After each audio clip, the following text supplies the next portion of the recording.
Hello students, welcome back to Excel Academy Keonjhar. I hope everyone is doing fine.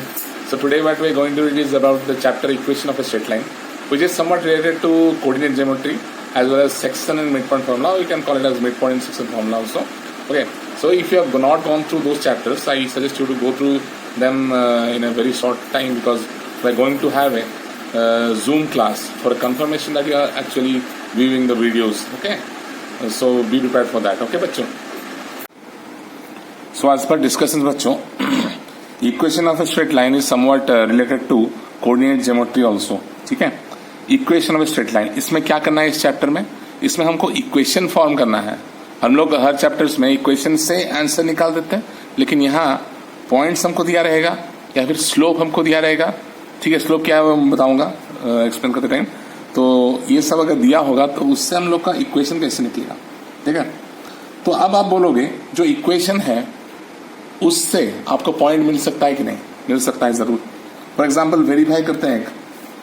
एक अगर question दिया है, suppose equation का form क्या है? इक्वेशन हमेशा एक्स और वाई का होता है. इक्वेशन हमेशा एक्स और वाई का होता है. क्यों?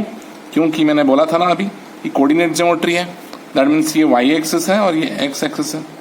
ये वाई वाई डैश, ये x x dash, x dash और वाई डैश नेगेटिव एक्सिस में है.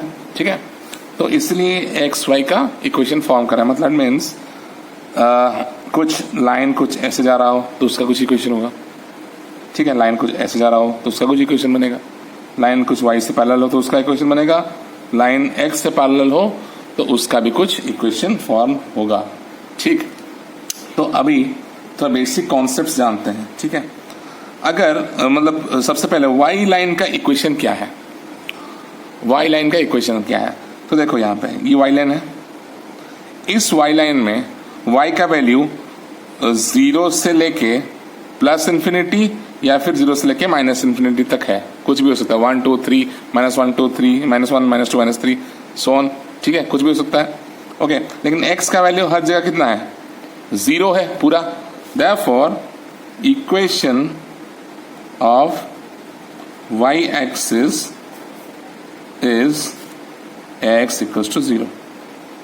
Okay, x equals to 0. इस इक्वेशन का कांस्टेंट क्या है? y का वैल्यू हमेशा 0 रहेगा. That is why the equation of x y axis is always x equal to 0. Similarly x axis का इक्वेशन क्या होगा?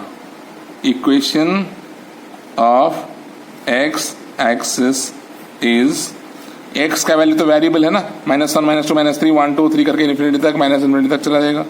That means equation of axis is constant क्या है? y का वैल्यू 0 रहेगा, क्योंकि यहाँ पे नो हॉरिजॉन्टल मूवमेंट है. हॉरिजॉन्टल मूवमेंट बिल्कुल भी नहीं है यहाँ पे. y एक्सिस में सॉरी x एक्सिस में वर्टिकल मूवमेंट बिल्कुल भी नहीं है. वर्टिकल मूवमेंट बिल्कुल भी नहीं है, ना ऊपर जा रहा है ना नीचे जा रहा है. सिमिलर y एक्सिस में हॉरिजॉन्टल मूवमेंट बिल्कुल नहीं है, ना लेफ्ट ना राइट जा रहा है. ठीक है, तो equation of y axis is x equal to 0. Equation of axis is, suppose एक क्वेश्चन हमको दिया रहेगा कि check if 4 minus 2 lies on the equation 3x plus 5y is equals to 2 or not. Okay, तो देखो ये किसका वैल्यू है? x का, और ये y का वैल्यू है. तो इस इक्वेशन में जहां जहां पे x और y है वहां पे हम लोग वैल्यू पुट करेंगे. ठीक है, तो ये क्या होगा ना, 3 × 4 हो जाएगा, -5 × -2 हो जाएगा. ठीक, which will be equals to 12, और ये कितना हो गया? +10. 12 + 10, सॉरी ये प्लस था ना, तो ये -10 हो जाएगा, विच विल बी 2. तो LHS में अगर हम पुट किए x और y की जगह वैल्यू, तो वो RHS के बराबर आ गया, which is equal to RHS. Therefore 4 - 2 lies on the line 3x + 5y is equal to. इसका मतलब क्या समझे? इसका मतलब ये है कि अगर ये एक्सिस मतलब ये कार्टेशियन प्लेन है, 0.42 4 - 2 कहाँ पे? ये अगर 4 है तो ये अगर -2 है तो यहाँ पे अगर पॉइंट है तो ये लाइन जैसे भी करके जाए इस पॉइंट से पास कर रहा होगा, either this way, this way, this way और दिस वे, कैसे भी करके मतलब इस पॉइंट में जरूर पास कर रहा होगा। अगर पास नहीं कर रहा होगा तो ये सेटिस्फाई नहीं करेगा, मतलब LHS इक्वल टू RHS नहीं होगा, क्योंकि ये लाइन इसमें पास हो रहा है। तो अगर इस वैल्यू को पुट करें, जब ये लाइन यहाँ पे आके मीट करेगा, कोई सा भी लाइन इनमें से जब यहां से क्रॉस करेगा, जब इस पॉइंट में रहेगा, उस पॉइंट में आप value LHS equal to RHS कर सकते हैं। ठीक है। अब अगर एक क्वेश्चन हम लोग को दिया होगा,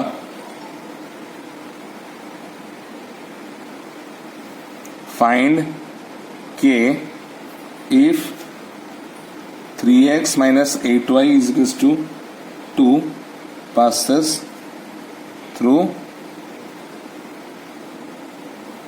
k, 2।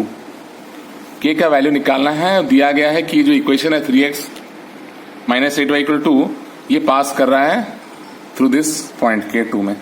ओके, अगर इस पॉइंट में पास कर रहा है, मतलब इस पॉइंट में ये लाइन पास कर रहा है, since 3x minus 8y equal to 2 passes through k, 2। जब इस पॉइंट में पास करेगा तब यहां पे ये x का वैल्यू लेगा इस इक्वेशन का और ये y का वैल्यू लेगा। ठीक है। देयरफॉर हम क्या लिख सकते हैं ना, 3 इंटू एक्स की जगह क्या लिखेंगे, k माइनस 8 इंटू y की जगह क्या लिखेंगे, 2 is equals to 2। This is 3k minus 16 is equal to 2। That implies 3k is equals to 18, k is equals to 6। तो k हम लोग का 6 निकल गया। ठीक है बच्चों। अब और एक क्वेश्चन ये है कि does 3x is equals to y plus 1 bisect the join of a -2 3 and b 4, 1। Question को समझो अच्छे से।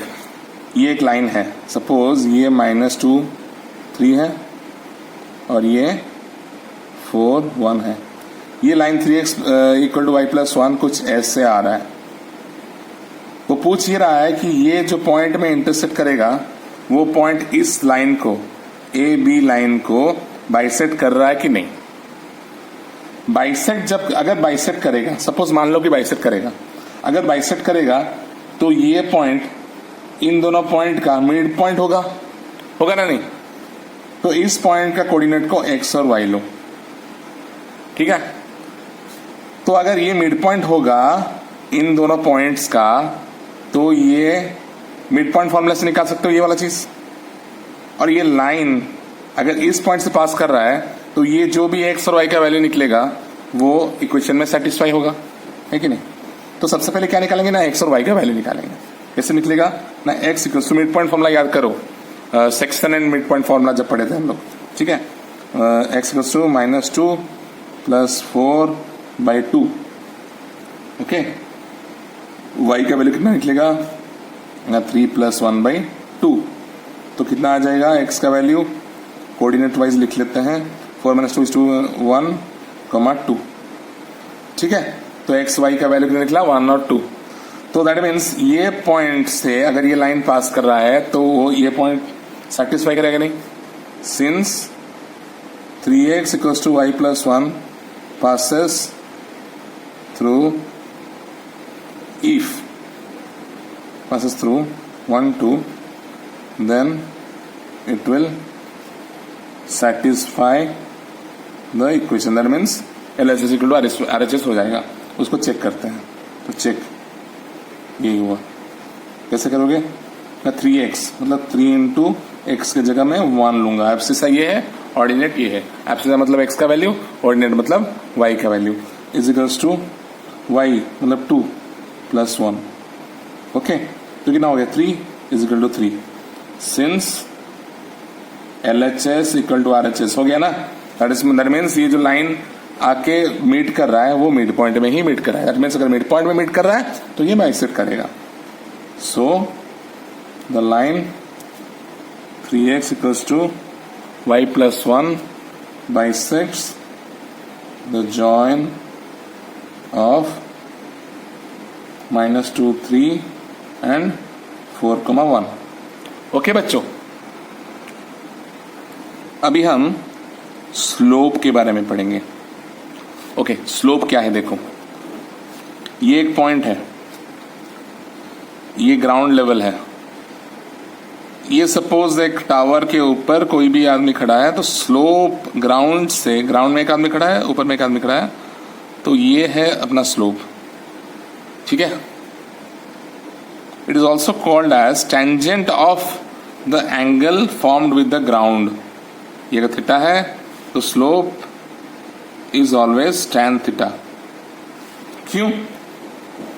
अब स्लोप का डेफिनेशन क्या है ना? Slope of any inclined plane is the ratio between vertical rise of the plane. ये अगर ए बी सी कर दो तो slope is the ratio of vertical rise. Vertical rise मतलब कितना है? ए बी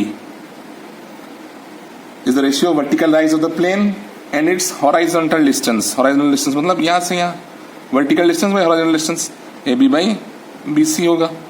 तो A B by B C क्या है? tan थीटा ही है ना? नहीं, tan theta is equal to P by B है, that means slope equal to tan theta हो गया। समझे बच्चों? यही था स्लोप के बारे में। अब अगर मैं जो अभी स्लोप बनाया हूं ना, यहां पे एक्सिस बना दे रहा हूं, ये पॉइंट को x1 y1 ले लो, तो ये पॉइंट x2 y2 ले लो। ठीक है, तो मुझे बताओ यहां से यहां का डिस्टेंस कितना है? नीचे तक x एक्सिस तक y2 है, और यहां से यहां तक कितना है?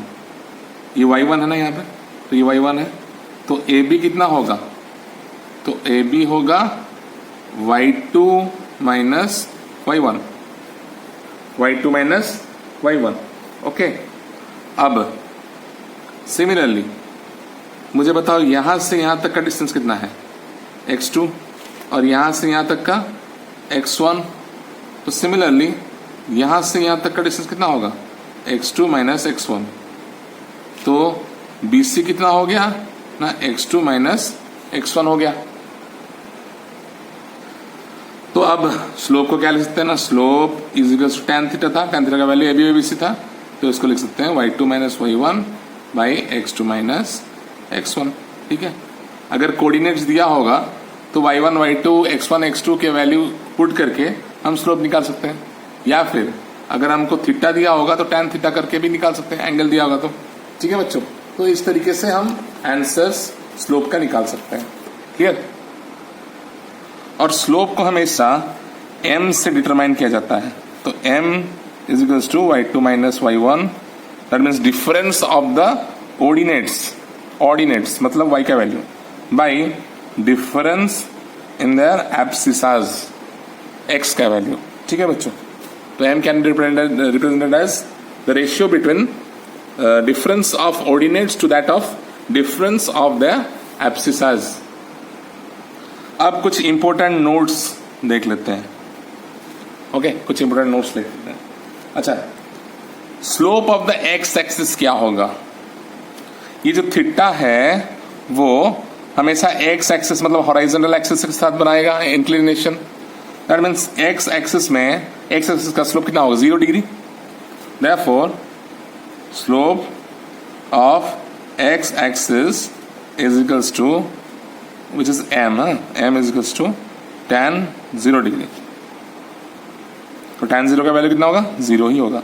तो slope of the x axis is 0। Similarly slope of y axis मतलब x एक्सिस के साथ y एक्सिस कितना एंगल बनाएगा? 90।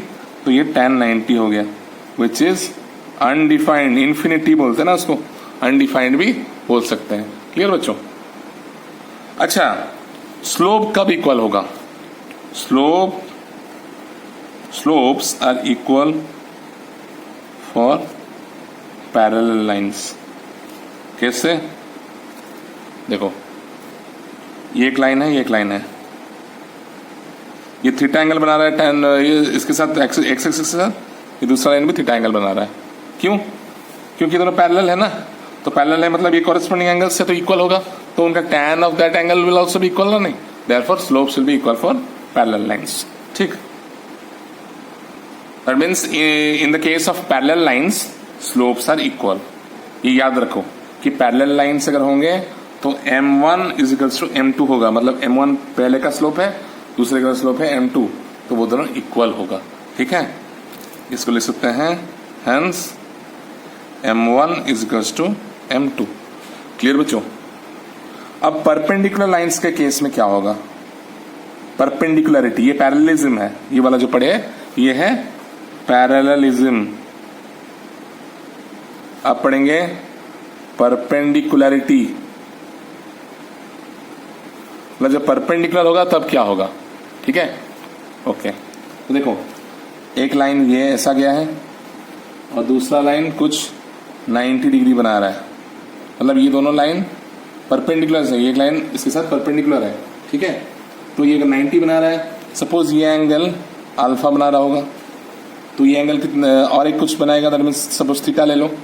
ओके, तो एक्स ये वाई एक्सिस है और ये आपका एक्स एक्सिस है, तो ये एक ट्रायंगल फॉर्मेशन हो रहा है।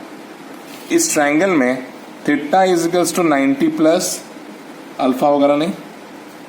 ओके, तो हम दोनों तरफ tan मल्टीप्लाई कर लेते हैं, तो tan theta is equals to tan 90 plus alpha.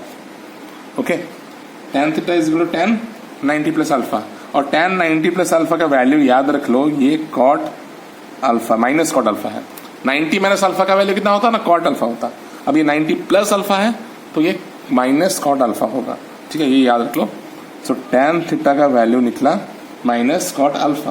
Okay, so this can be written as, that implies tan theta is equals to minus 1 by tan alpha. Therefore tan theta into tan alpha is equals to minus 1.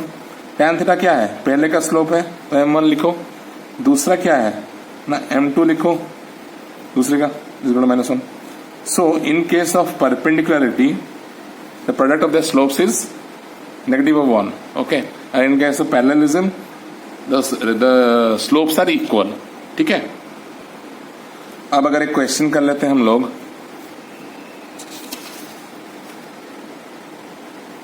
Slope के related.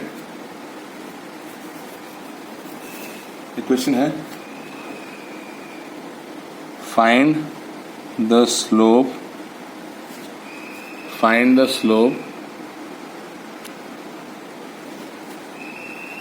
of the line passing through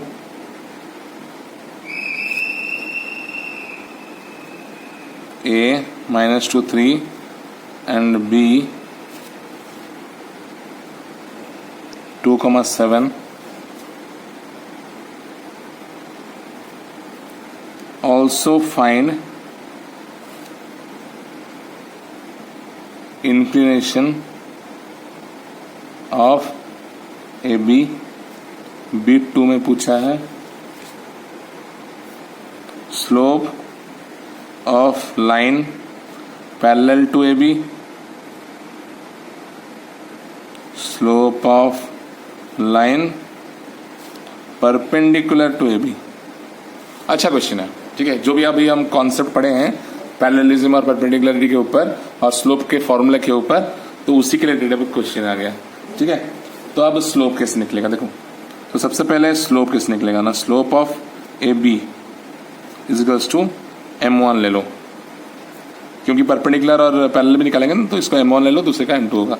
ठीक है, तो m1 का slope कितना होगा, y2 minus y1 by x2 minus x1। ठीक है, जो कि होगा y2 है 7 माइनस ऑफ 3 बाई x2 है 2 minus of -2 which will be 4 by 4 is equal to 1। Okay, तो स्लोप ऑफ ए बी कितना निकल गया 1। तो अब बिट 1 का आंसर निकालेंगे। Inclination of A B, inclination क्या होगा ना, tan थीटा होगा इंक्लिनेशन, या फिर स्लोप ही बोल सकते हैं, इन टर्म्स ऑफ डिग्री निकालेंगे ना। तो tan theta is equal to 1 है, स्लोप है ना tan थीटा, तो tan theta equal to m1 है। लिख लो यहाँ पे, that implies tan theta equal to 1, that means theta is equal to tan inverse 1 कितना होगा ना 45 डिग्री होगा। ठीक है, तो थीटा निकल गया 45 डिग्री। अब दूसरा पैरेलल के वजह से हम लिख रहे हैं let the slope of line parallel to A B m2। So parallel है, therefore m1 is equal to m2, that implies m2 कितना होगा 1 ही होगा। तो slope of the other line parallel to A B will be 1। Perpendicularity third bit में, perpendicularity में अगर दूसरा स्लोप का वैल्यू m2 है, that means m1 into m2 is equal to -1 होगा, और m1 का वैल्यू कितना है 1 into m2 is equal to -1, that implies m2 is equal to -1। तो slope of the line perpendicular to AB will be -1। ठीक है बच्चों, तो इस तरीके से हम लोग का आज का जो वीडियो है, तो कॉन्सेप्ट वगैरह स्लोप के बारे में जो पढ़े थे हम लोग वो कंप्लीट होता है। ठीक है, इस वीडियो को अच्छे से देखें, because I be starting A zoom class recently. हाँ, तो कहीं पे अगर समझ नहीं आया तो जूम क्लास के थ्रू हम लोग क्लियर कर लेंगे। ओके बच्चों, थैंक यू।